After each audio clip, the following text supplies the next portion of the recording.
When my best friend became the school shooter, and everyone bet on his breakdown, until I found him holding a gun like it was just another game. When I asked him why, he smirked and said, "Well, I'm the school shooter now, right? Might as well play the part." I stayed silent. That was 3 weeks ago. Yesterday, he was crying in my DMS. My buddy Jonathan was the reason why nerds and jocks ate lunch together. Star quarterback who somehow got the Discord kids talking to cheerleaders, metalheads helping student council, AP kids at stoner parties. He was the school spark, the kid who made our high school feel like one big friend group instead of 100 separate ones. Summer before junior year, his parents died. Drunk driver hit them head on coming back from his college tours. He came back to school 60 pounds lighter, hollow eyes, black hoodie pulled up every day, quit football, dumped Sarah, told her to stay away for her own good, moved in with his grandma who had dementia and forgot his name daily. The kid who never stopped talking hadn't said a word in 2 months. All those friend groups he built started fracturing without him. He ate lunch in empty classrooms, walked with his head down, flinched when lockers slammed. That's when the jokes started. Kevin's definitely gonna shoot up the school. People he'd brought together now made school shooter bingo with squares like wears black, sits alone, doesn't talk. The group chat he'd created freshman year became a Kevin watch, posting creep shots of him with captions like, "Day 47 of silence, planning something big." Even I started checking exits when he walked in, sitting where I could see his hands. But I still ate lunch with him in those empty classrooms because that's what friends do. He'd just stare at nothing while everyone placed bets on when he'd snap. Sarah got bullied for dating the future killer. Former teammates crossed hallways to avoid him. The week before Thanksgiving, everything escalated. Monday, Kevin's grandma had a stroke and died alone while he was in chemistry. He found out through the office intercom calling him down. Tuesday, Brad's crew surrounded him in the parking lot, making finger guns, screaming, "Where's your hit list?" Loud enough for teachers to hear. They laughed. Tuesday night, someone leaked Kevin's address online with, "School shooter lives here, stay armed." His house got egged, windows broken, killer spray painted across the garage. Neighbors called cops on him for standing in his own yard. Wednesday was catastrophic. Morning started with fake wanted posters in every bathroom. Kevin's yearbook photo with crosshairs. Armed and dangerous, do not approach. During second period, Brad pulled the fire alarm. When everyone evacuated, he screamed, "Kevin's got a gun!" The stampede was instant. Kids trampled, everyone filming Kevin standing there with empty hands up. Then during lunch, someone actually called 911, told them active shooter Kevin Lopez was in the building. Full lockdown. SWAT. Helicopters. News crews. They slammed him face first into the calculus floor. AR-15s pointed at his head, zip-tied him while everyone filmed. Searched everything. Found nothing. Principal made Kevin apologize to the school for causing panic. After that, complete isolation. Nobody would go near him. Teachers moved his seat to the back corner. Some refused to call on him. Partners wouldn't work with him. Their parents called threatening to sue. The cafeteria would empty when he walked in. Even freshmen who didn't know him avoided him. Their parents had seen the news. Local student suspected in school threat. His name forever linked to those headlines. Kevin stopped coming to school. Friday night, 10 days after Kevin disappeared from school. He wasn't answering texts. I couldn't focus on anything. So around 11 p.m. I just drove to his house. His front door was unlocked. Found him in the basement playing Call of Duty, like we used to freshman year. Except there was a Glock 19 on the coffee table next to his Mountain Dew. 2 boxes of ammo. The junior class yearbook opened to our grades photos. 31 faces circled in red. "Yo," he said, not looking away from the screen. "Been waiting for you." I sat on the old couch, staring at the gun. "Oh, that?" He laughed. Actually laughed. "Well, I'm the school shooter, right? Gotta play the part." Something was completely off. The way he laughed. How casual he was. This wasn't depressed Kevin or angry Kevin. This was something else. I was 16 years old, sitting in my friend's basement, watching him treat a loaded gun like a gaming accessory. He paused the game and grabbed his phone from the couch cushion, scrolling through something before turning the screen toward me. The video was shaky security camera footage from what looked like his front hallway. Timestamp showing last Tuesday at 2 p.m. Brad and 4 other guys from the team kicked in the front door while I watched Jonathan's jaw clench. They went straight upstairs to his parents' bedroom, throwing clothes everywhere, smashing picture frames against the walls. Brad grabbed a can of red spray paint from his backpack and wrote "Killer" across the wedding photo above the dresser. One of them pissed on the bed. Another dumped out every drawer looking for something. Maybe the gun they thought he had. The video cut to them leaving 20 minutes later with his dad's watch collection and his mom's jewelry box. Jonathan's voice stayed flat when he said the cops told him it was just kids being kids. Boys will be boys. No real harm done. He swiped to another folder on his phone with hundreds of screenshots, photos, videos, every single thing they'd done to him since his parents died. Death threats in his DMs, pictures of him at the grocery store with captions about target practice, recordings of Brad's crew following him home chanting "shooter, shooter, shooter." 3 notebooks on the coffee table filled with dates, times, names, everything documented like evidence for a trial that would never happen. My hands were shaking as I flipped through page after page of harassment that nobody had stopped. Jonathan watched me read, then picked up the gun and held it out handle first. Asked if I trusted him. My whole body went cold, but I took it because what else could I do? Feeling how heavy it was, how real, how easy it would be to end someone's life with just one finger movement. He stared at me holding it and said, "Scary, isn't it? Knowing you have that power, knowing you could choose who lives and who dies." I set it down on the table as carefully as possible and told him this wasn't him. This wasn't the Jonathan who brought everyone together, who made our school better. He laughed again, that same wrong laugh, and said that Jonathan died in a car crash with his parents, that the person everyone loved got buried with them, and now there was just whatever this thing was that everyone hated. My eyes caught the family photos covering the walls, his parents smiling at his first football game, at Christmas, at his 16th birthday party just 8 months ago. Jonathan followed my gaze to the one from their last morning together, all 3 of them at breakfast before they left for the MIT campus tour. His voice cracked when he said they were doing it for him, driving 6 hours each way because he wanted to see the engineering program, and if he hadn't begged them to go that weekend, they'd still be alive. The guilt in those words felt like drowning. We sat there in silence until his eyes started closing around 3 a.m., the controller slipping from his hands as he dozed off on the couch. I stayed awake watching him sleep, the gun still sitting there between us on the coffee table like a test I didn't know how to pass. Part of me wanted to take it, hide it, call someone, but I knew that would just prove everyone right about him being dangerous. Another part wondered if maybe they were right. Around 4 a.m., I covered him with the old blanket from the back of the couch and just sat there in the dark trying to figure out what to do. The sunrise came through the basement windows, and I must have dozed off because I woke up to the smell of eggs and bacon. Jonathan was in the kitchen acting almost normal, humming some song from freshman year while he cooked breakfast like we used to do after sleepovers. The gun was gone from the table. But he slid a plate toward me and mentioned he was thinking about Monday, whether he should go back to school or not, said everyone was expecting him to do something and asked what if he just didn't show up at all. Before I could answer, my phone buzzed with texts from Sarah asking if I'd seen Jonathan, if he was okay, because the group chat was going crazy with Brad's crew posting about finishing what they started on Monday, about making sure the shooter problem got solved permanently. I showed Jonathan the messages, and he didn't even look surprised, just kept eating his eggs and said they wouldn't stop until something broke, either them or him. No middle ground anymore. After breakfast, he pulled out his laptop and showed me emails between him and some lawyer his parents had used for their will. The lawyer said he had a strong case against the school for failure to protect him, that the evidence was overwhelming, but warned it would take years and probably make things worse before they got better. Jonathan laughed at that last part and said justice through proper channels was the biggest joke he'd ever heard. We went outside even though it was freezing, sitting on the deck chairs his dad had built last summer, and for the first time since the accident, he actually talked about his parents. How his mom would have known exactly what to say to make this better. How she always had the right words when things got bad. How his dad would have walked into that school and raised hell until someone listened, would have protected him like fathers are supposed to protect their sons. He stared at the empty house next door where his grandmother used to live before the dementia got bad, before she forgot his name, before the stroke took her too. His voice got quiet when he said he was 17 years old and completely alone, that everyone who was supposed to protect him was gone, and everyone left wanted him gone too. I'm trying to understand how Jonathan went from being the person who connected everyone to becoming so isolated. Did losing his parents somehow break whatever special thing he had that made people trust him? The doorbell rang hard 3 times and we both froze. Jonathan grabbed the gun from the coffee table and shoved it behind the couch cushion. He pointed at the yearbook and I closed it fast, sliding it under a pile of old magazines. Through the basement window, we could see red and blue lights flashing against the house. Jonathan went upstairs first and I followed, my hands shaking. 2 cops stood at the door with their hands on their holsters. Behind them, I could see Sarah in her car, her face white. The officers asked if everything was okay, and Jonathan smiled. Actually smiled, like nothing was wrong. He showed them the broken windows from last night, the spray paint on the garage, the eggs dried on the siding. His voice stayed flat and calm while he explained how kids had been attacking his house for weeks. The younger cop kept looking past him into the house, trying to see inside. Jonathan stepped aside and invited them in, which made my stomach drop. They walked through the living room, checking corners, looking behind furniture.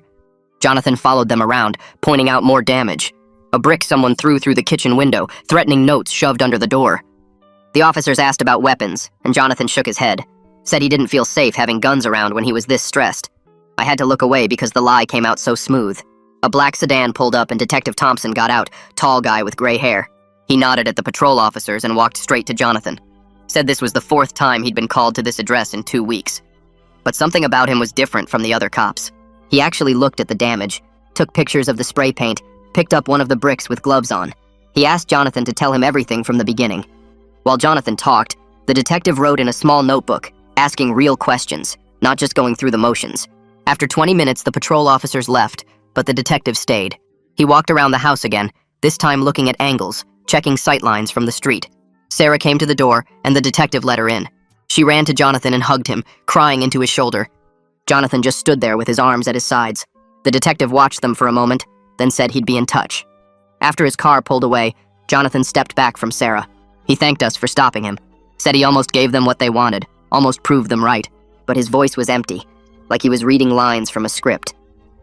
Sarah started crying harder, saying she was sorry for everything, for not standing up for him at school. Jonathan just stared at the wall behind her. About an hour later, a Range Rover screeched into the driveway. Sarah's parents got out, her dad's face purple with rage. He pounded on the door so hard the frame shook. When Jonathan opened it, her dad grabbed Sarah's arm and yanked her toward the car. He said if Jonathan contacted her again, he'd call the police, get a restraining order, make sure Jonathan never saw her again. Sarah fought back, screaming that Jonathan was the victim, that everyone was destroying him. Her mom grabbed her other arm and they dragged her to the car while she kept screaming. Jonathan watched from the doorway without any expression at all. After they drove off, he closed the door and walked back to the basement. I followed him down and he went straight to his computer. He pulled up folder after folder of video files. Every attack on his house was there, filmed from hidden cameras he'd installed weeks ago. The egging, the spray paint, Brad's crew surrounding him, even tonight's police visit. He said he was building a case, either for court or for after. I didn't ask what after meant.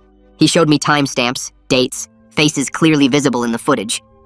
He had their names typed out, their addresses, their parents' phone numbers, everything organized in spreadsheets like evidence files. I went to use the bathroom upstairs and noticed his bedroom door was open. Under his bed, I could see textbooks sticking out.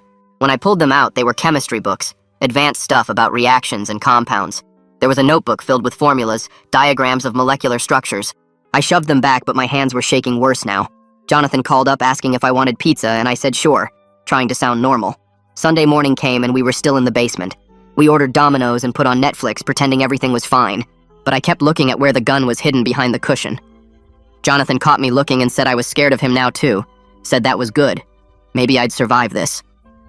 I tried to laugh, but nothing came out. My phone started blowing up with notifications. Brad had posted a video online, yesterday's scene at Jonathan's house edited to make it look like Jonathan had threatened them first. The video already had thousands of views and hundreds of comments. People were calling for Jonathan's arrest, saying he should be locked up, put in a mental hospital. Some comments had Jonathan's address, his photo, even his grandma's obituary. Jonathan read them over my shoulder, his face blank. The house phone rang and Jonathan put it on speaker. Principal Foster's voice filled the room, saying he was scheduling an emergency meeting for Monday morning. He said there were serious concerns about Jonathan's threatening behavior toward other students. Jonathan started laughing. Real laughter, but wrong somehow. He hadn't been to school in 2 weeks, but somehow he was still the threat. After he hung up, Jonathan walked upstairs to his parents' room. I followed and found him standing in the doorway. The room was exactly how they'd left it, except for Brad's spray paint across their bed. Jonathan said he used to come here to smell their clothes, to pretend they were just at work. Now it just smelled like paint and broken glass. His voice cracked and he covered his face with his hands. The doorbell rang again and we both jumped. Detective Thompson was back, standing alone on the porch. He came in and sat at the kitchen table, pulled out his notebook again. He said he'd been investigating the pattern, found similar cases at other schools. Kids targeted until they snapped, then blamed for the breakdown they'd been pushed toward. He looked right at Jonathan and said Jonathan wasn't the first, but they could make sure he was the last. Thompson pulled out a thick folder from his bag and spread papers across the table, pointing at donation records showing Brad's dad had given the school $300,000 over 5 years. His finger moved to transfer records of 6 kids who'd left Westfield High after run-ins with Brad, their parents' complaints buried in administrative files marked resolved. Jonathan stared at the papers while Thompson showed us emails between Brad's father and the principal, messages about keeping things quiet and protecting the Mitchell family reputation.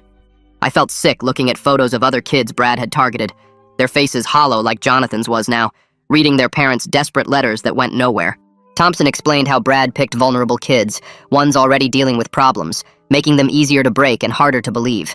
Jonathan just sat there tracing his finger over one name, a kid who'd attempted suicide last year after Brad's campaign against him. The detective needed Jonathan to testify, to finally stop this pattern.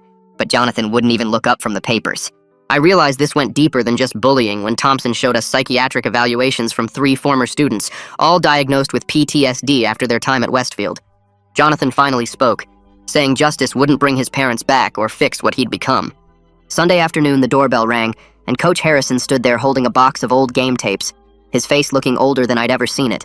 He came in and admitted Brad's father had threatened to pull funding from the entire athletic program if he helped Jonathan, had made him choose between 1 kid and 40 others. The coach set up his laptop and tried playing highlights from when Jonathan was quarterback, touchdowns, and team celebrations, but Jonathan walked out of the room before the first play finished. Harrison followed him to the living room and revealed he'd been keeping records of every time the administration ignored reports about Brad, had emails and meeting notes going back 3 years. He needed Jonathan to help him take it to the school board, to finally expose the cover-ups, but Jonathan asked why he should save other kids when nobody saved him. The coach left the tapes on the coffee table, said he'd be at the board meeting Tuesday whether Jonathan came or not.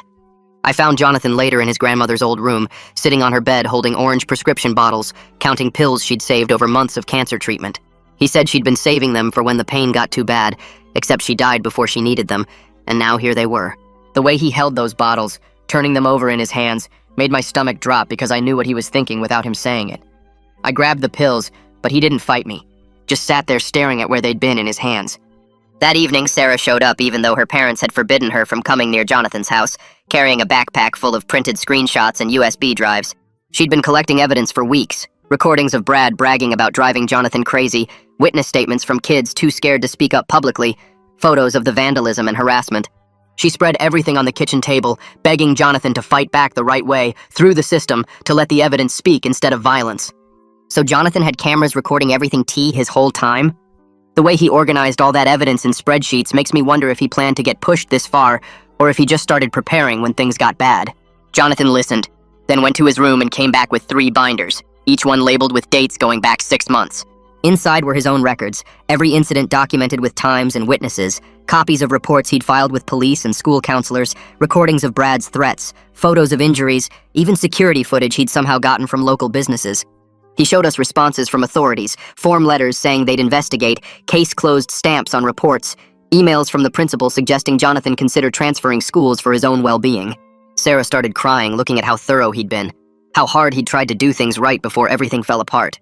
We were still going through papers when we heard engines outside, Brad's truck and 2 others pulling up, music blasting and voices shouting. Bottles started hitting the house, glass breaking against siding and windows, Brad's voice screaming about Jonathan being a psycho who should just kill himself already. Someone got out with a baseball bat and started smashing the mailbox, the metal clanging with each hit while they laughed and filmed it. Jonathan stood up calmly and walked to where he'd hidden the gun behind books on the shelf, loading it with the same mechanical precision I'd seen in the basement. He said they wanted a monster, so maybe it was time to give them one, and started walking toward the front door. I tackled him from behind and we crashed into the coffee table, wrestling for the gun while Sarah screamed for us to stop.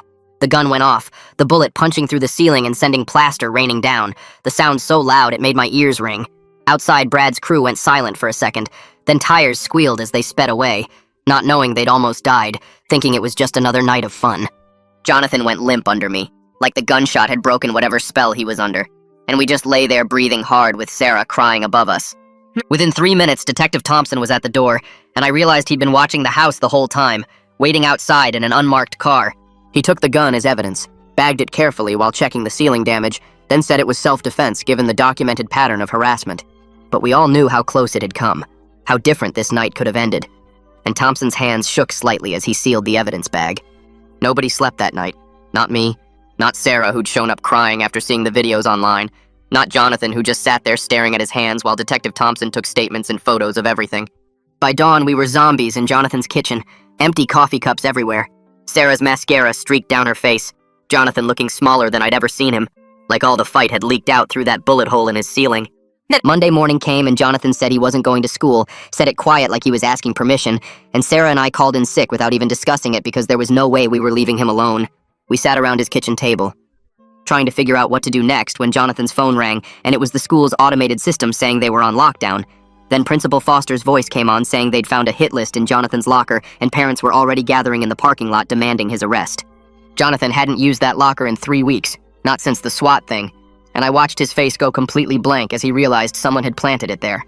Within 20 minutes, we heard sirens and Detective Thompson was at the door again, but this time with 4 other cops who pushed past him into the house. Jonathan stood up slow, hands visible, told them to search whatever they wanted, almost eager like he wanted them to find something that would end all this. They tore through everything, found his chemistry textbooks from last year, the cheap security camera he'd bought to record the harassment, 3 notebooks where he'd been documenting every incident with dates and times and names. Detective Thompson kept trying to control the situation, but the other officers were treating it like a raid, one of them shoving Jonathan against the wall to pat him down, even though he was cooperating completely.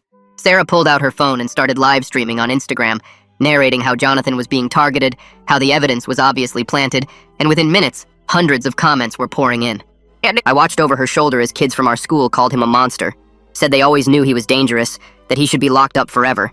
And these were people I'd sat with at lunch just last week.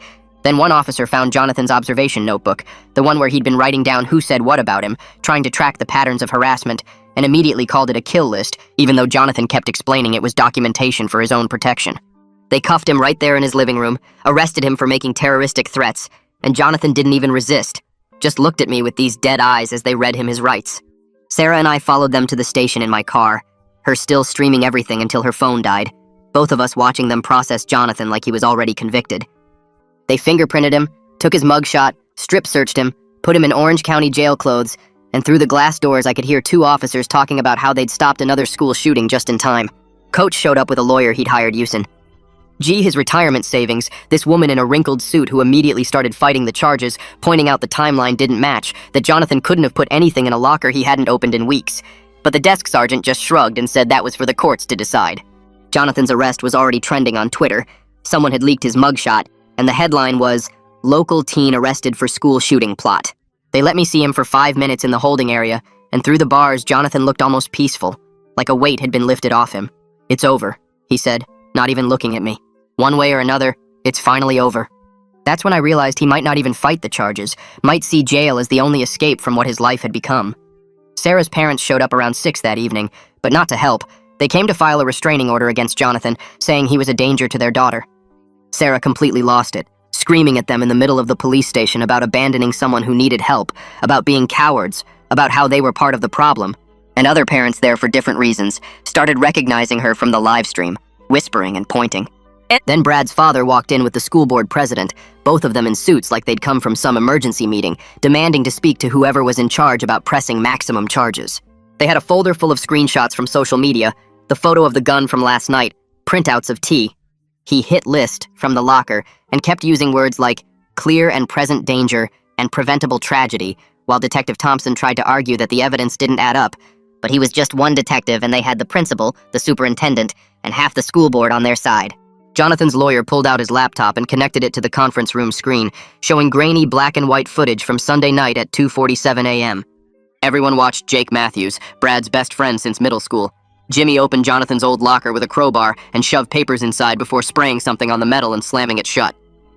The prosecutor barely glanced at the screen before pushing the laptop away and saying it didn't matter because Jonathan still brought a gun to school property and multiple witnesses heard him make threats. Detective Thompson slammed his folder shut and walked out while the superintendent started talking about zero-tolerance policies and making examples. 3 hours of arguing later, the judge set bail at $50,000, and Jonathan sat there staring at his handcuffed wrists like they belonged to someone else. Coach Harrison showed up with a cashier's check Tuesday morning, didn't say a word, just signed the papers, and drove Jonathan home in his pickup truck. The house looked like a war zone with every window covered in plywood, killers still bleeding through the white primer someone had tried to paint over it, and fresh eggs dripping down the siding. Mrs. Peterson across the street pulled her curtains shut when she saw them pull up, and the Martinez kids who used to ask Jonathan for homework help ran inside when their mom called them. I helped Jonathan carry his stuff inside while Coach waited in the truck, engine running, like he couldn't get away fast enough once he'd done his good deed. The email from school came while we were pulling moldy food from the fridge. Just 3 sentences saying Jonathan was expelled pending criminal proceedings and banned from all school property, including graduation. Jonathan read it twice, deleted it, then went back to scraping dried egg off the kitchen window without saying anything about MIT or any other college that would never want him now. Sarah called me that night crying because she'd seen Brad's group chat where they were planning to handle things ourselves since the courts were taking too long, complete with detailed plans about making it look like Jonathan killed himself out of guilt. She'd screenshot everything but knew from experience that cops would just call it kids being dramatic online, the same way they'd ignored all the death threats Jonathan got before everything went bad. The notebooks where Jonathan tracked who said mean things about him are making me wonder, did writing everything down help him feel less alone? Or did seeing it, All on paper, make things worse.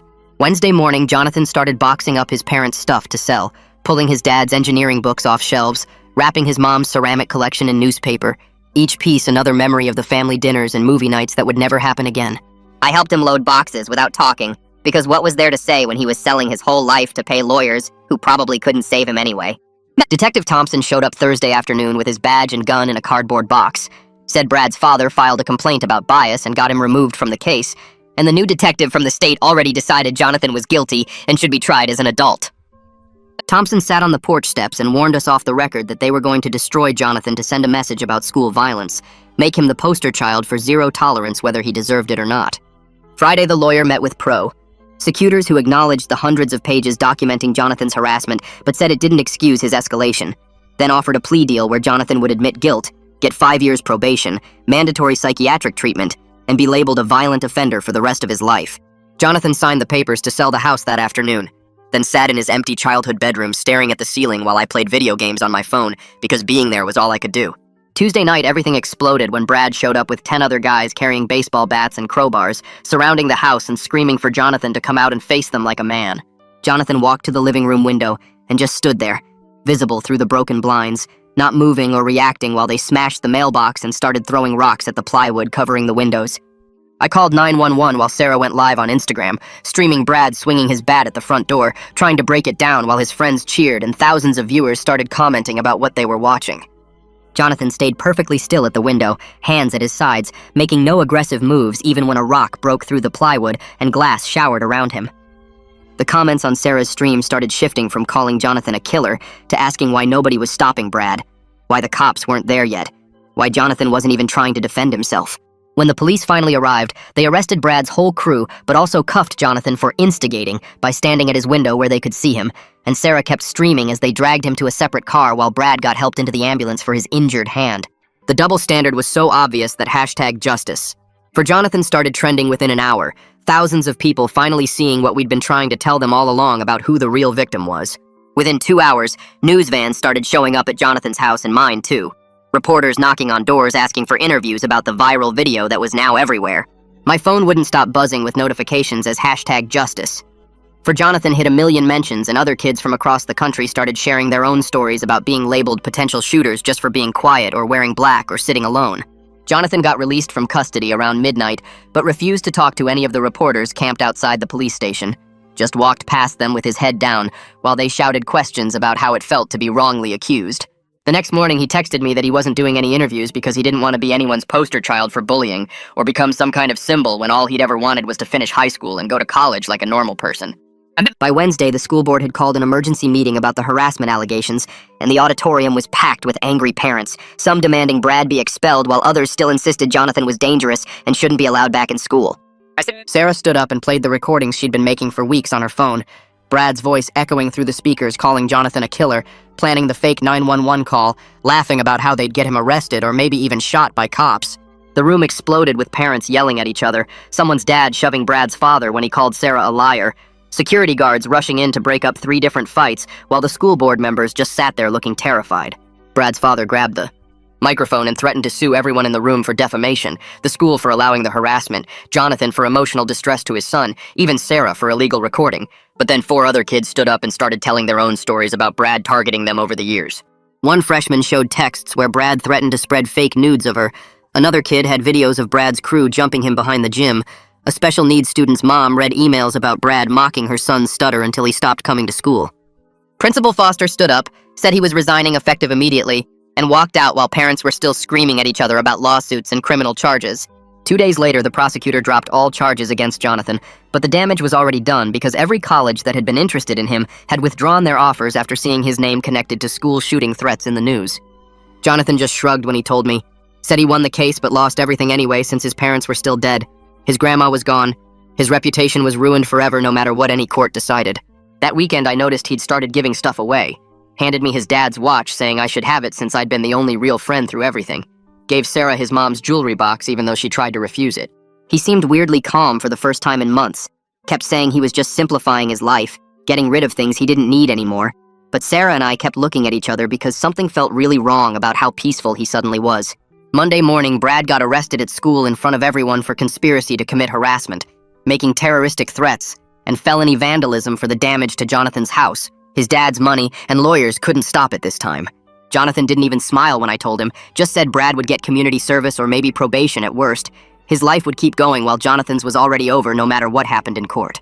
Thursday afternoon, Coach Harrison pulled Jonathan aside after school and offered him a job helping coach the JV team, trying to give him something to focus on, some kind of purpose to help him move forward.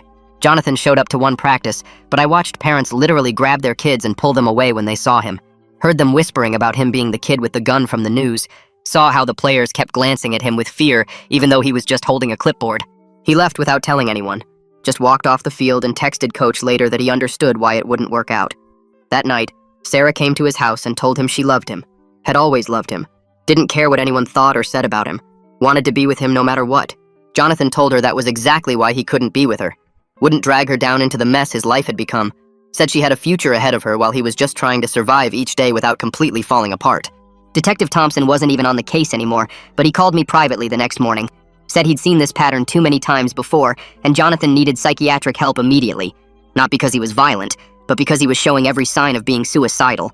He said when kids like Jonathan finish fighting their battles, when there's no enemy left to focus on, no case to win, no one left to prove wrong, that's when they turn all that pain inward and do something permanent. Friday morning, I drove straight to Jonathan's house after Thompson's call kept me up all night and found the front door wide open with his phone on the kitchen counter next to a note that just said, "Going to find peace." And my hands started shaking. I called Sarah and Thompson while running back to my car, and we all met at the only place that made sense, Westfield Cemetery, where his parents were buried. We found him sitting between their headstones with a bottle of pills in his hand, the ones his grandma had saved up before she died. He looked up when he heard us coming and said he was just so tired of fighting and hurting and being the monster everyone thought he was. I sat down next to him and started talking about freshman year, about how he got the theater kids to come to football games and the jocks to watch the school play. Sarah reminded him how he taught the debate team to play poker and got the stoners to join student government. Thompson stayed back, but I could see him ready to move if needed. I told Jonathan that Brad might have won the battle, but Jonathan had already won the war because he exposed everything. Made people see what really happens when you push someone too far. His parents would be proud that he survived all this, that he didn't become what they tried to make him. That's when something finally broke inside him, like a dam bursting after months of holding everything back. He dropped the pills and started sobbing.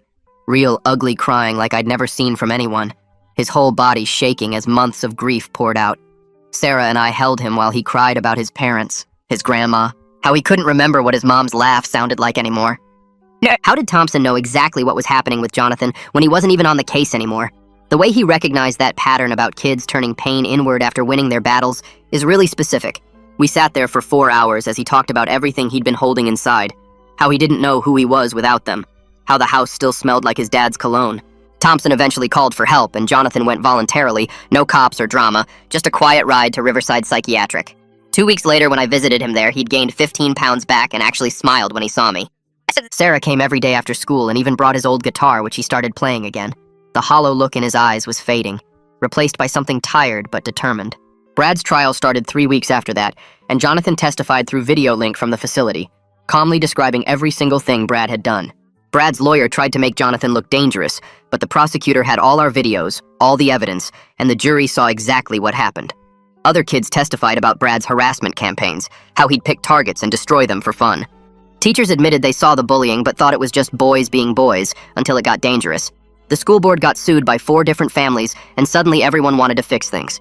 Brad got convicted on multiple charges, including harassment, conspiracy, false reporting, and cyberbullying. Judge sentenced him to juvenile detention until 18 plus 5 years probation after. His dad's construction company lost all its school contracts, and Brad's college recruitment letters disappeared overnight. Jonathan watched the verdict on the facility TV and just said it didn't bring his parents back or undo anything. The school rushed to implement new policies, mandatory counseling, anti-bullying programs, and they even wanted to name it after Jonathan's parents. He refused to go to the dedication ceremony and told them they were using his parents' death to cover their failure. After 30 days of treatment, diagnosed with complex PTSD and severe depression but stable enough to leave, Jonathan moved in with Coach Harrison, who'd gotten emergency guardianship. The house where 3 generations of his family had lived went up for sale because he couldn't stand being there anymore. Sarah's parents showed up at Coach's house 2 weeks later with a box of store-bought cookies and faces full of shame. They stood on the porch, shifting their weight, while Sarah's mom kept saying how wrong they'd been about everything. how they wanted to help with legal fees if Jonathan needed anything. Jonathan listened from the doorway without inviting them in, arms crossed, and when they finished, he just nodded and said, "Trust doesn't come back that easy, but maybe someday." The next morning, I helped him fill out online school applications at Coach's kitchen table, both of us knowing MIT was gone forever, but the local community college had a decent program that would let him start fresh. His therapist came twice a week to Coach's house, this older woman who didn't push too hard, but got him talking about stuff he'd kept locked up since his parents died. Recovery wasn't some straight line either. Some days he'd be almost like his old self, and then something small would trigger him and he'd shut down for hours. 3 weeks after the apology, Jonathan went back to school once to clean out his locker while classes were in session. Kids stared through classroom door windows, and a few came out to say they were sorry, that they'd been wrong, but Jonathan just grabbed his stuff without looking at anyone and told them it was too little too late. Detective Thompson met us in the parking lot afterward with paperwork showing he'd gotten Jonathan's arrest record expunged so it wouldn't follow him to job applications or college transfers. He mentioned this support group for trauma survivors that met at the community center on Thursdays, and Jonathan actually wrote down the information, which was huge, considering he'd refused any group stuff before. Spring came slowly that year, and by March, 3 months after that night in the basement, Jonathan had started online classes at the community college and gotten a part-time job at this used bookstore downtown where nobody knew his story. He wasn't the same person who used to unite the whole school, but he wasn't that hollow shell either, just someone different trying to figure out who he was now. Tyler and Sarah became these constant presences without being pushy about it, showing up for movie nights at Coach's house where Jonathan would sometimes even pick what they watched. He was learning to carry the grief instead of drowning in it, his therapist said, which sounded about right to me. Mother's Day hit different that year when Jonathan asked if I'd drive him to the cemetery, first time he'd been since the funerals. He brought flowers for all 3 graves, his parents and his grandma, and stood there for almost an hour talking to them about his progress, his struggles, how he was trying to honor them by not giving up. The therapy group turned out to be good for him too. Bunch of people who'd been through different kinds of hell, but understood that specific weight of carrying trauma. When he finally shared his story after going for 6 weeks straight, the whole room just nodded because they got it. Saw him as human instead of victim or threat. By late May, we were meeting at this coffee shop near the community college campus. Jonathan actually talking about his classes and his job like normal stuff mattered again. This woman recognized him from the news coverage and started walking over, but her friend pulled her away, and Jonathan didn't even notice because he was showing us this book about quantum physics he'd been reading at work. 6 months after that night in the basement, Jonathan started helping coach youth football at the community center, not at our high school, but somewhere completely new, where his story wasn't the first thing people knew about him. When this 10-year-old kid broke down during practice about his parents getting divorced, Jonathan sat with him on the bleachers for 20 minutes, told him pain doesn't disappear, but it does become something you can carry. The kid listened and calmed down, and Jonathan realized out loud that he might actually make it through this, different and scarred but alive, and finally choosing to stay that way.